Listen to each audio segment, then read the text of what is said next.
Olá, paz seja convosco. Sejam todos bem-vindos, líderes, pastores, membros de igrejas e estudantes de teologia.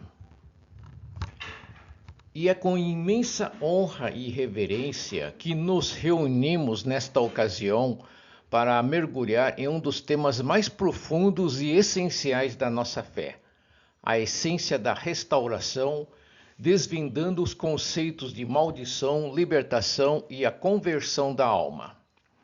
Este não é um tema de magia ou misticismo, mas sim o coração pulsante do Evangelho de Cristo, que oferece uma liberdade que vai muito além da salvação inicial. A nossa jornada juntos será um convite a uma reflexão profunda, a um reencontro com a verdade bíblica e uma aplicação prática que pode transformar vidas e ministérios.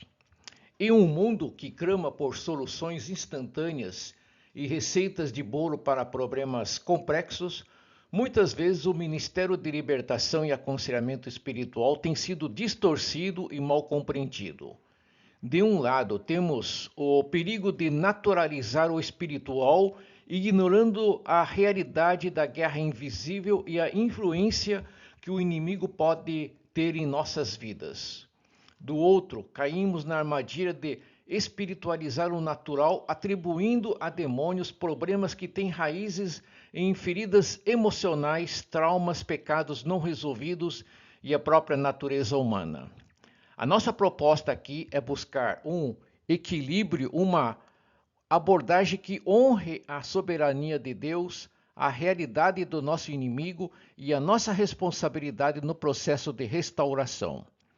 Acreditamos que a libertação não é um evento isolado ou um passe de mágica, mas um processo contínuo de reconciliação, cura interior e transformação profunda da alma. Para iniciar esta jornada, é fundamental que compreendamos o que é uma maldição sob uma perspectiva bíblica. A maldição não é simplesmente algo que o diabo faz para nos prejudicar, mas é, em sua essência, uma consequência direta de nossos próprios pecados ou dos pecados de nossa linhagem, que criam portas de legalidade para a ação do inimigo. É o resultado de uma quebra de aliança, uma iniquidade não resolvida.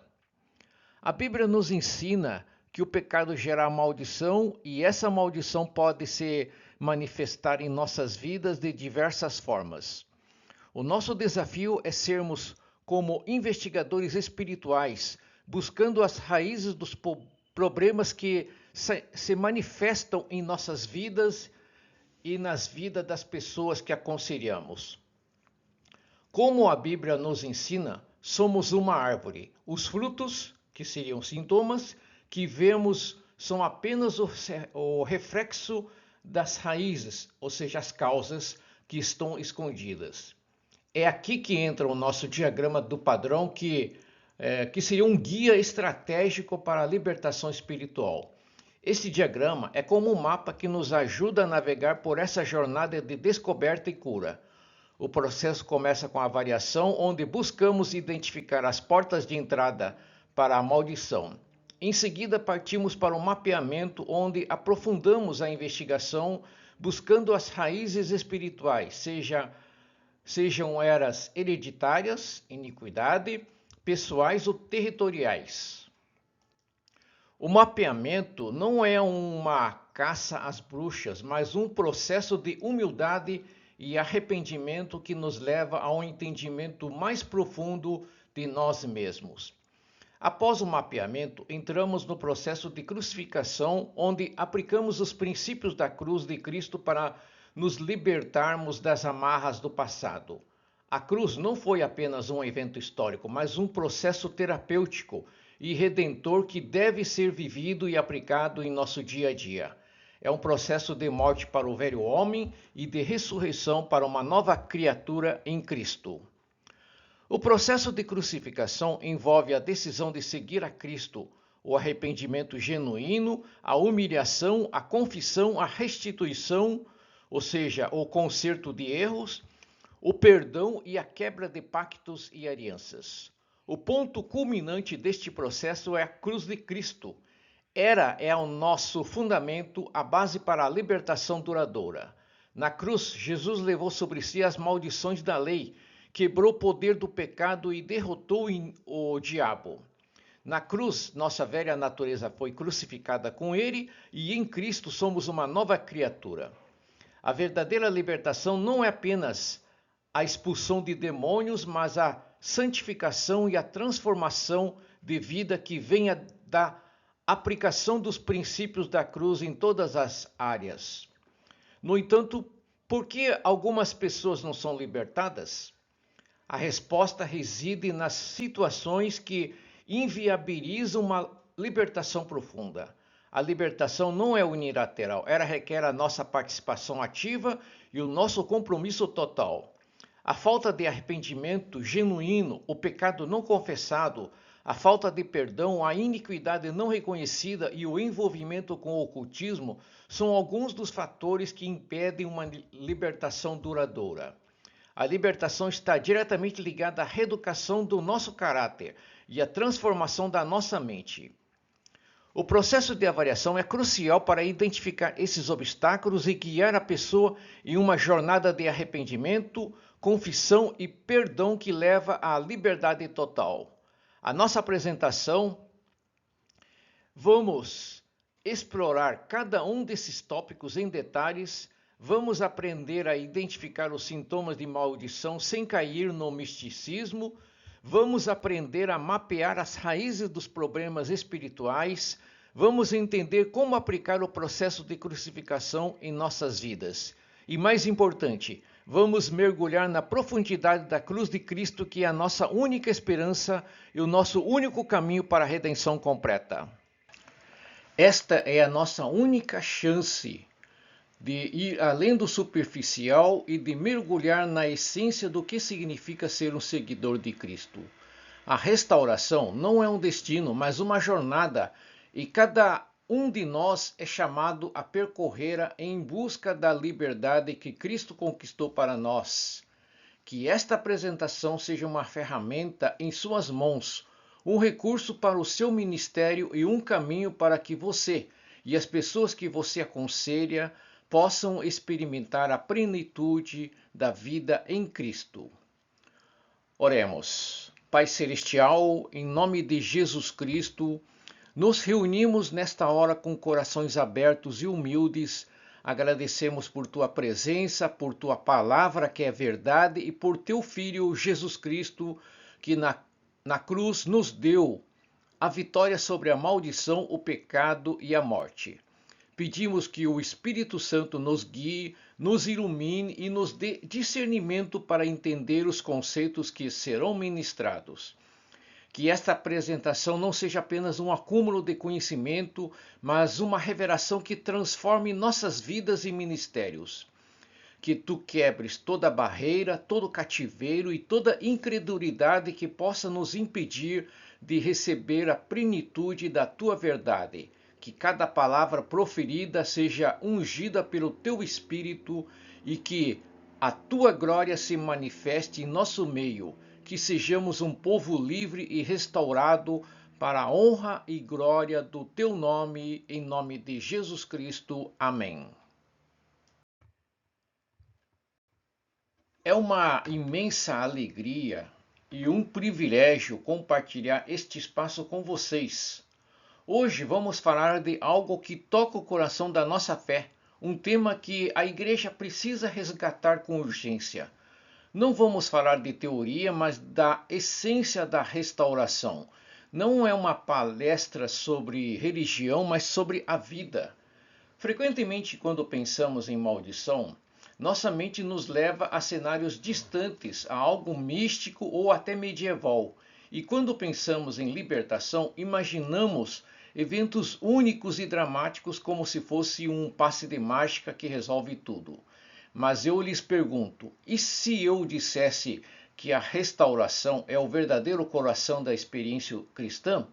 E se a libertação não for apenas a expulsão de um demônio, mas um processo profundo, uma jornada de cura da alma que nos leva de volta ao plano original de Deus?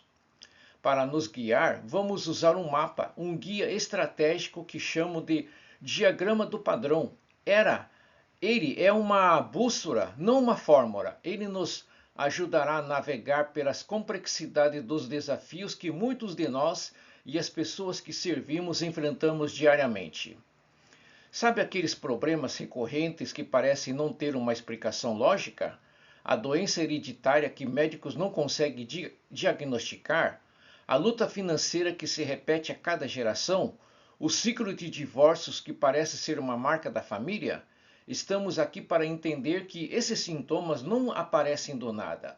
Eles são frutos de raízes espirituais, portas de legalidade que muitas vezes, sem saber, permitimos que estivessem abertas em nossas vidas ou em nossa linhagem. O nosso papel como líderes e servos de Deus não é apenas de reagir aos sintomas, mas de ir até a raiz, com uma abordagem equilibrada que não ignora a realidade espiritual, mas também não atribui a demônios o que é de nossa responsabilidade. Nossa meta hoje é oferecer a vocês uma perspectiva bíblica e profunda sobre como conduzir a um processo de libertação que seja duradouro. Um processo que envolve arrependimento, confissão e aplicação prática dos princípios da cruz. A cruz não é apenas um símbolo, é o nosso ponto de partida e o nosso caminho para a liberdade total. Que Deus nos dê a revelação necessária para que sejamos instrumentos de sua restauração na vida de cada pessoa. Sejam todos bem-vindos a esta jornada de descoberta e cura.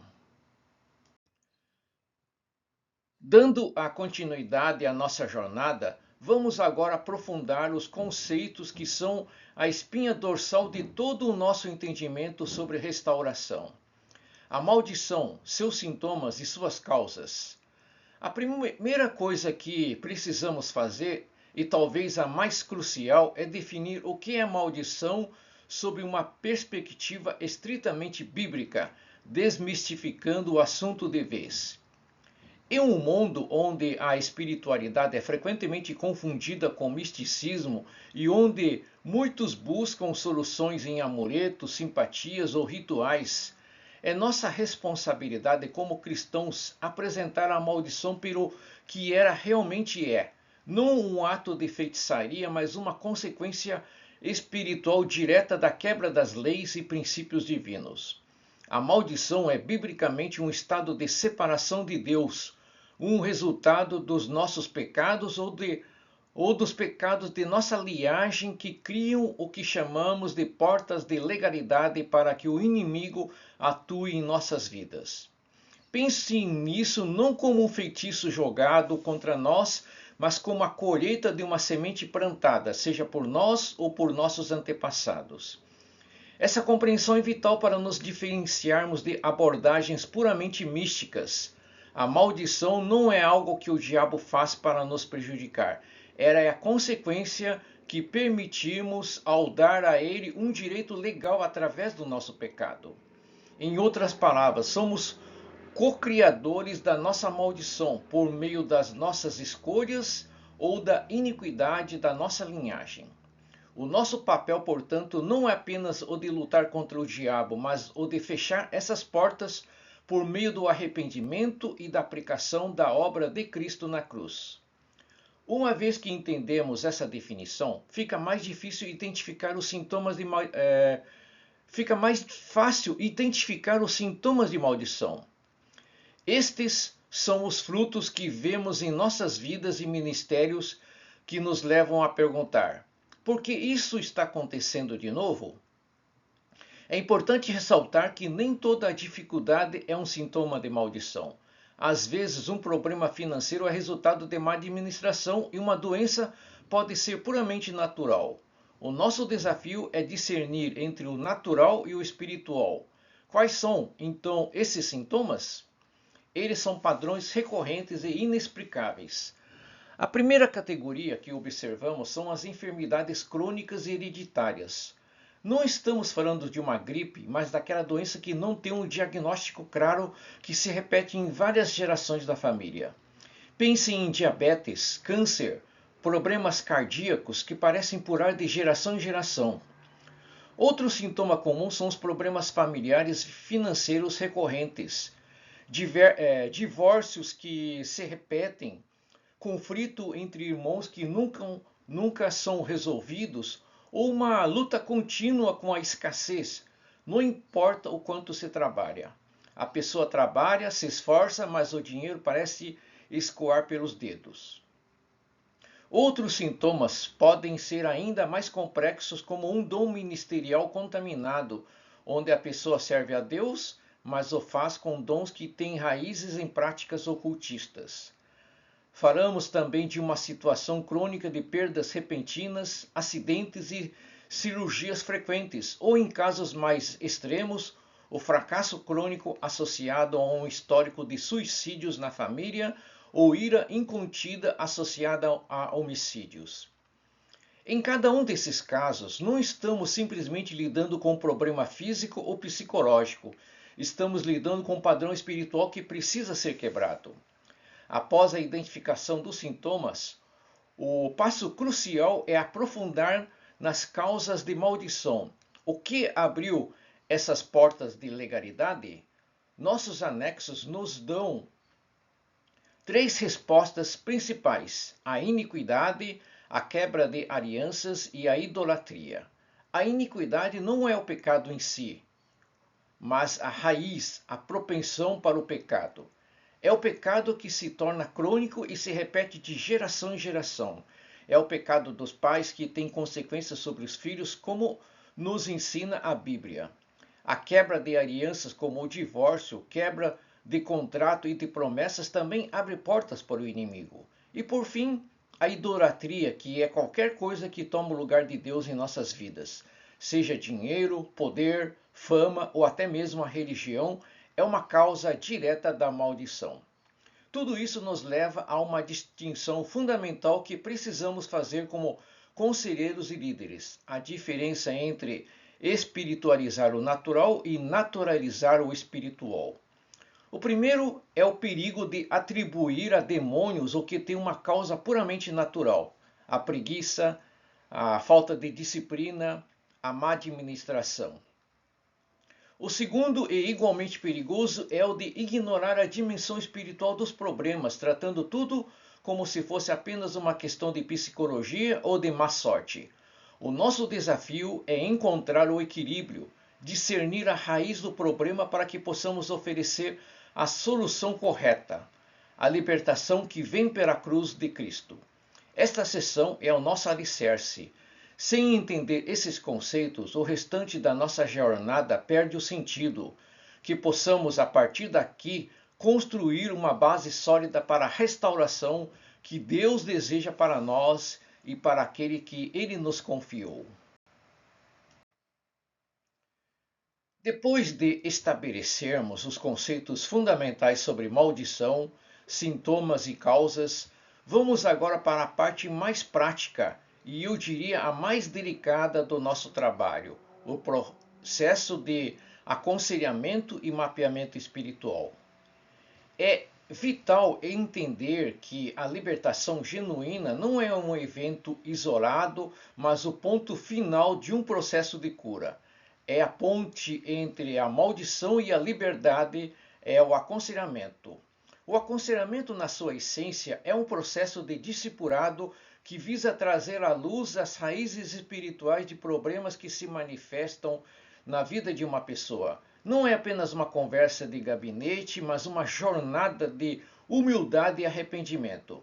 A libertação eficaz requer a cura de feridas emocionais. Feridas da alma são como portas abertas que o inimigo pode usar. Imagine a alma como uma casa. Se a libertação é como expulsar o intruso, a cura interior é como fechar e trancar a porta que ele usou para entrar. Ignorar a causa interior seria como expulsar o ladrão da casa, mas deixar a porta aberta, convidando-o a voltar. Nossos anexos nos mostram que muitas das nossas dores emocionais e traumas servem como canais para a influência maligna. Um trauma de rejeição, por exemplo, pode abrir portas para o espírito de solidão. Uma experiência de abandono pode ser a legalidade para o medo. O aconselhamento nos permite identificar e tratar essas feridas, aplicando a verdade de Cristo e o poder da cruz para curar a alma ferida. Sem a cura interior, a libertação pode não ser duradoura e a pessoa pode acabar em um estado pior do que a original. A cura interior é, portanto, o alicerce para uma libertação sólida e permanente. E é aqui que entra o mapeamento espiritual, uma ferramenta de investigação poderosa que nos ajuda a identificar as raízes dos problemas espirituais.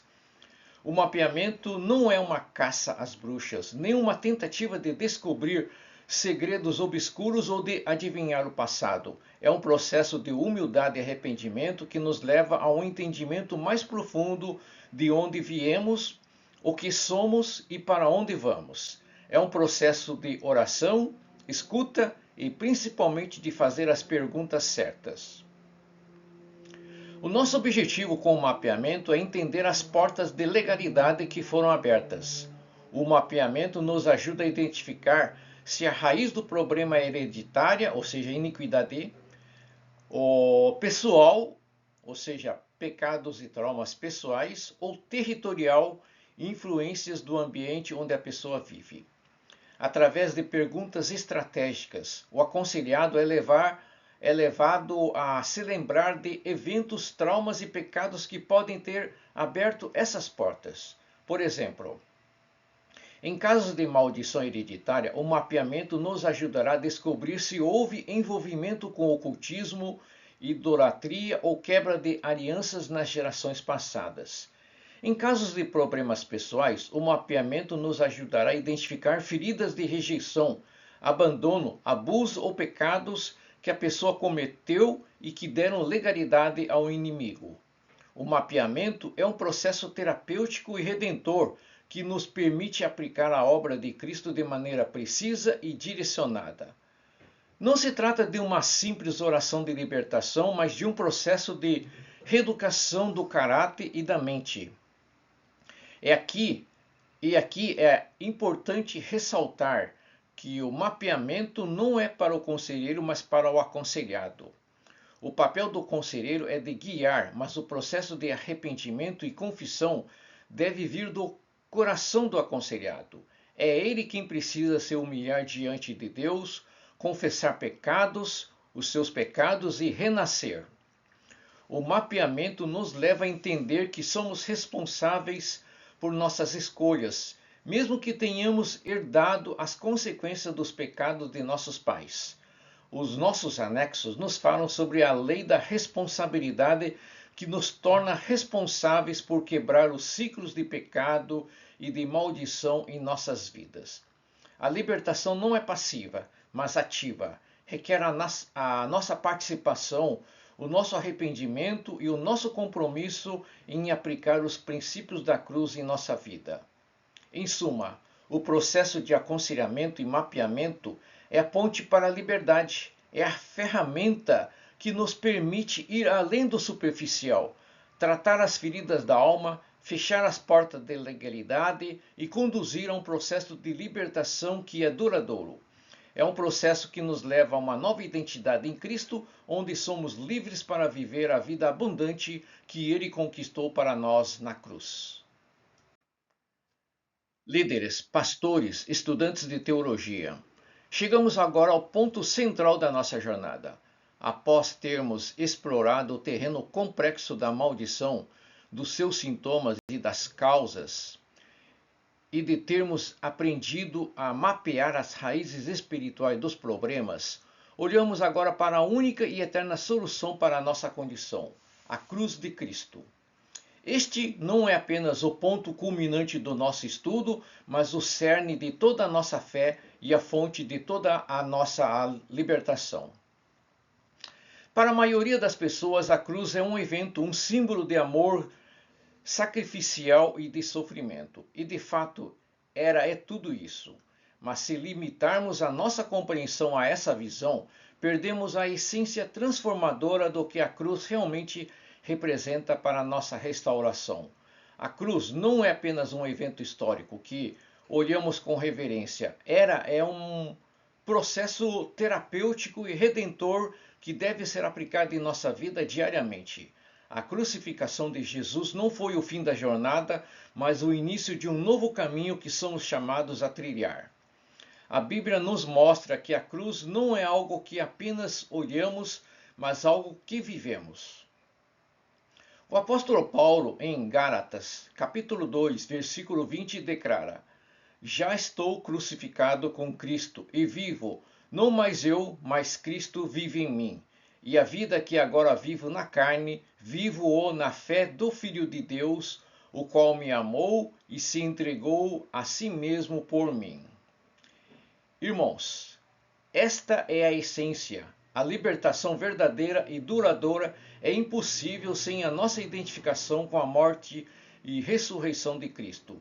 A cruz é o caminho para a liberdade, mas ela exige a nossa participação, a nossa decisão de morrermos para o velho homem, para que a nova vida em Cristo possa florescer. E como vivemos a cruz? Através dos princípios da crucificação.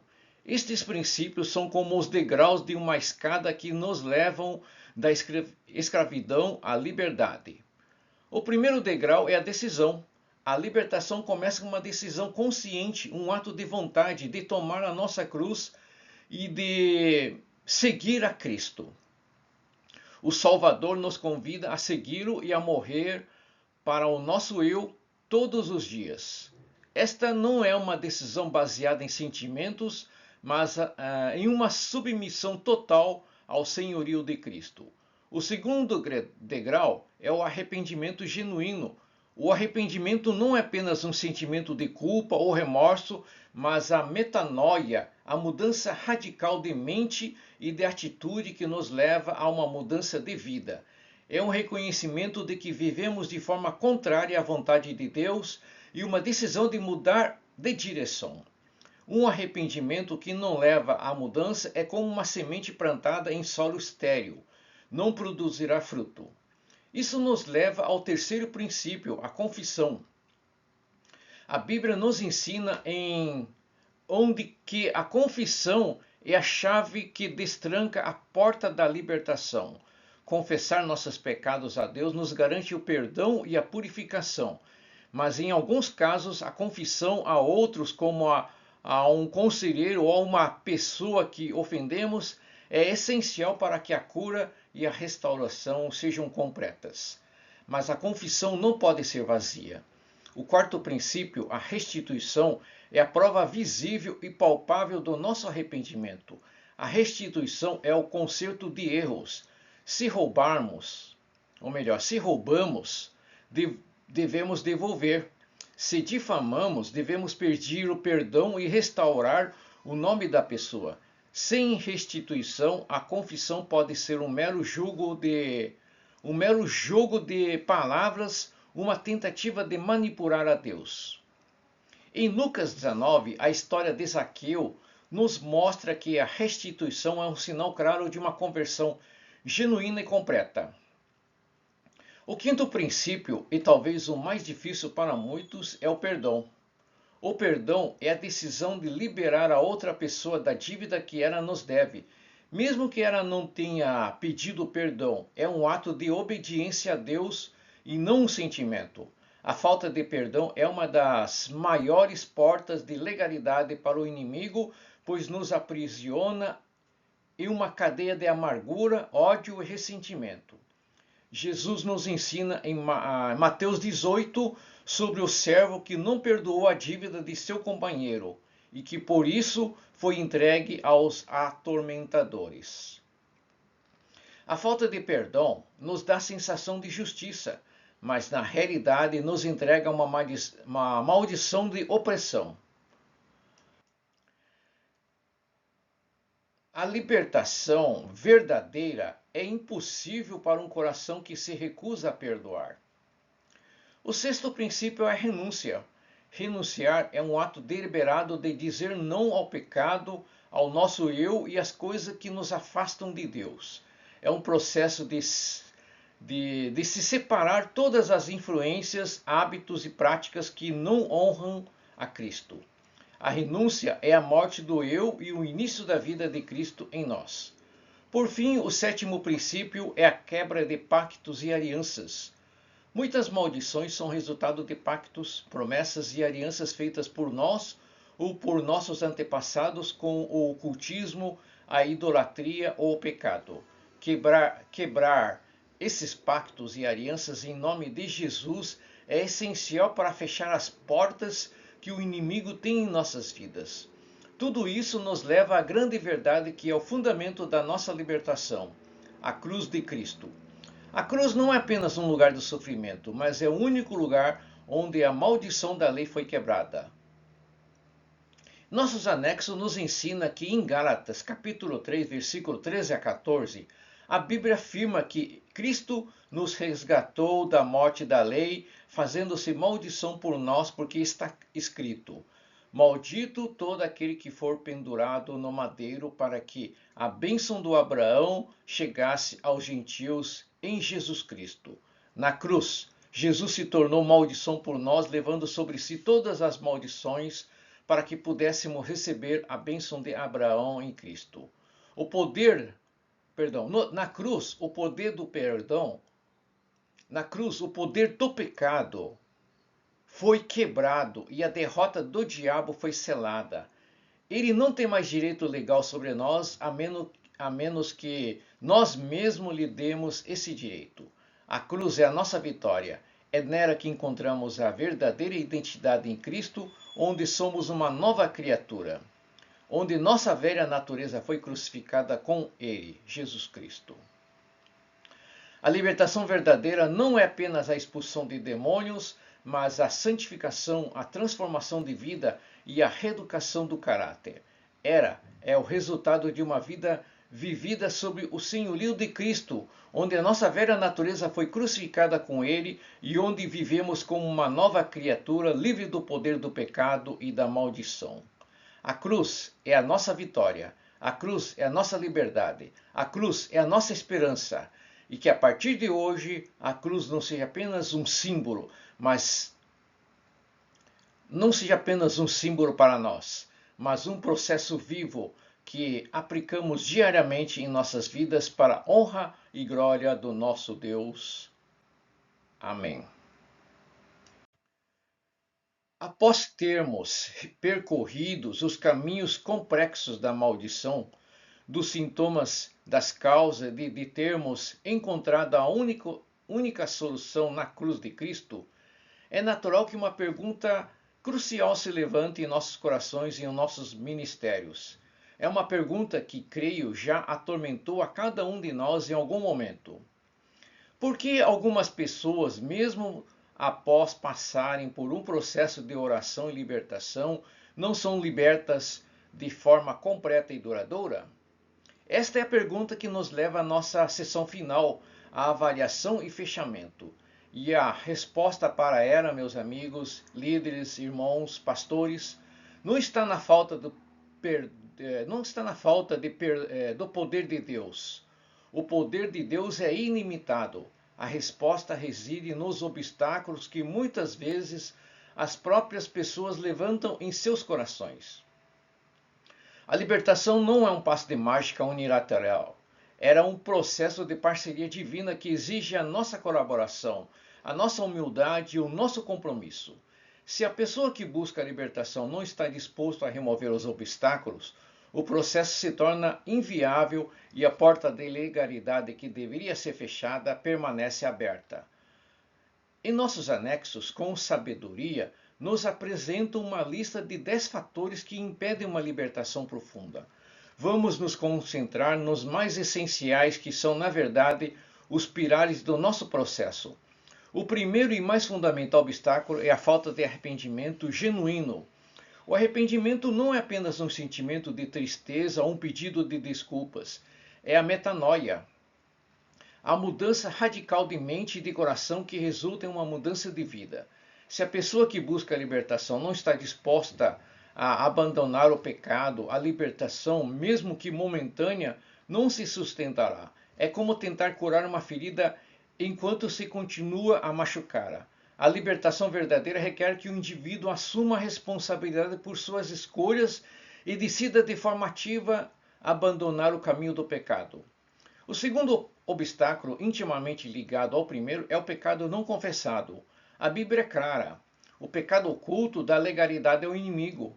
É como se a pessoa, mesmo buscando a libertação, mantivesse uma porta de legalidade aberta para o diabo.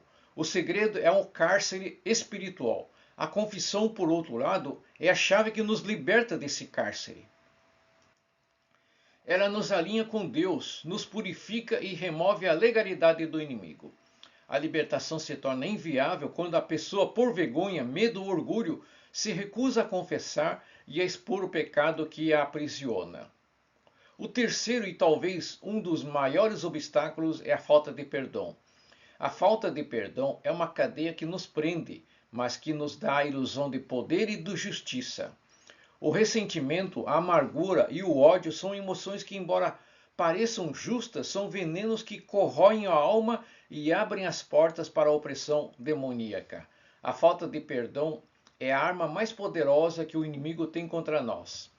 Ele nos convence a manter a mágica para que ele possa continuar a nos atormentar. A libertação é um ato de perdão.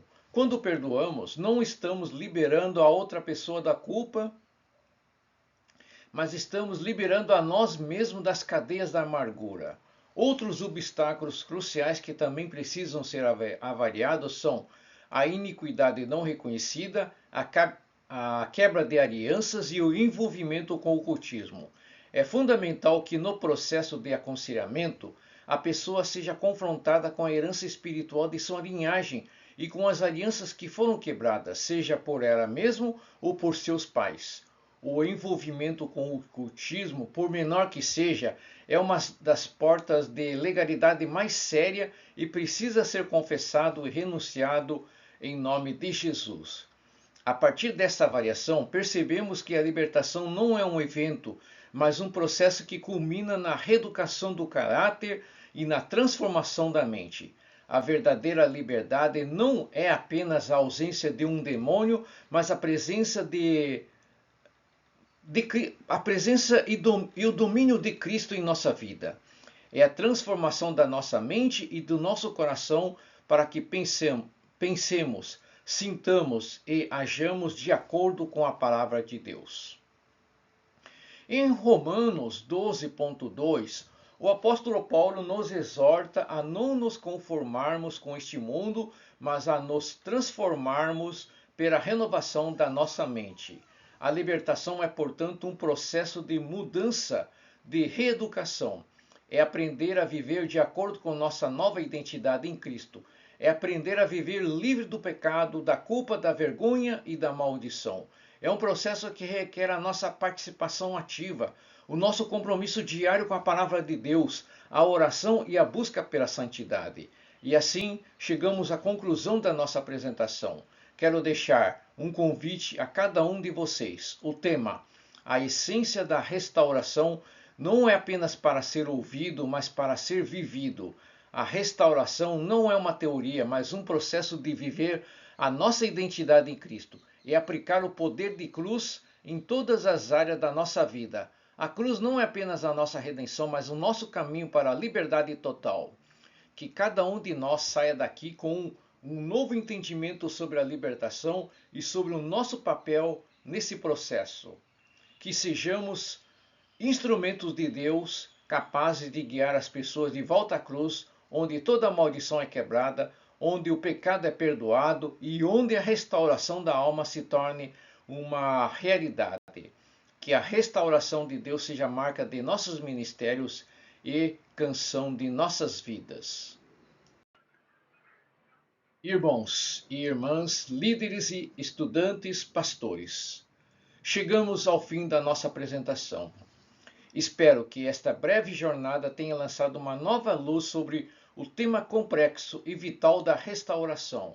O que compartilhamos hoje foi apenas um resumo, uma introdução condensada de um material muito mais aprofundado que desenvolvi com 10 temas distintos, todos focados em a essência da restauração, maldição, libertação e a conversão da alma.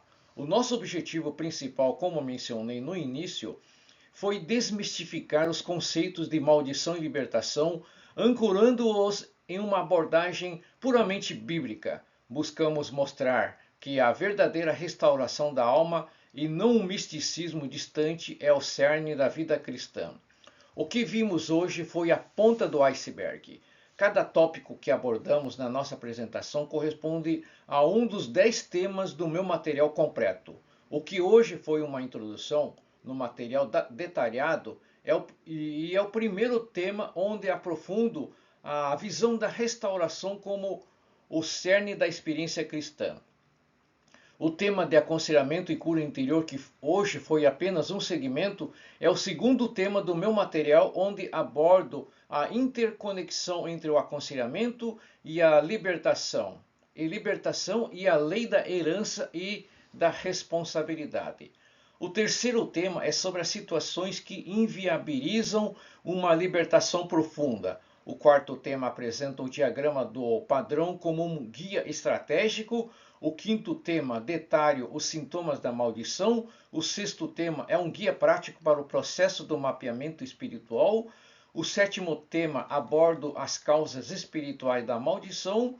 O oitavo tema aprofunda o processo da crucificação como caminho de cura.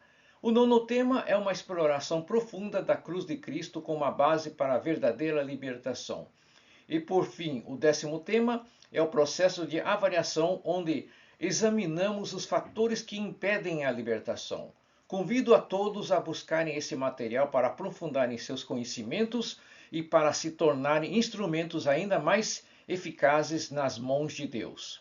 Que o que foi plantado hoje em seus corações e mentes possa germinar e produzir frutos de restauração e liberdade em seus ministérios e em suas vidas. Oremos.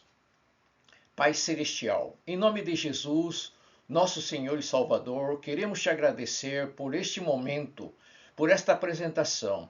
Agradecemos pela tua palavra, que é a verdade que nos liberta. Agradecemos por nos teres dado a revelação de que a restauração é o cerne da experiência cristã e que a libertação não é um evento, mas um processo de cura profunda da alma. Pedimos, Senhor, que a semente que foi plantada hoje em cada coração possa germinar e produzir frutos de liberdade. Que o que aprendemos sobre a maldição e os seus sintomas nos capacite a discernir entre o natural e o espiritual. Que a tua sabedoria que nos guia no processo de mapeamento para que possamos identificar as raízes dos problemas e fechar as portas de legalidade que o inimigo tem em nossas vidas. Pai, nós te agradecemos pela cruz de Cristo, que é a nossa única solução. Agradecemos porque na cruz Jesus se fez maldição por nós, quebrou o poder do pecado e derrotou o inimigo. Capacita-nos a viver uma vida crucificada com Cristo, a tomar a nossa cruz e a seguir-te seguir todos os dias, que possamos praticar o arrependimento, a confissão, a restituição e o perdão, para que a nossa liberdade seja completa e duradoura. Encerramos esta apresentação em tua presença, pedindo a tua bênção sobre cada um de nós, que saiamos daqui cheios do teu Espírito, com um novo entendimento e com um fogo novo para cumprir a missão que nos confiaste. Toda honra, toda glória e todo louvor sejam dados a ti, agora e para sempre, em nome de Jesus Cristo. Amém.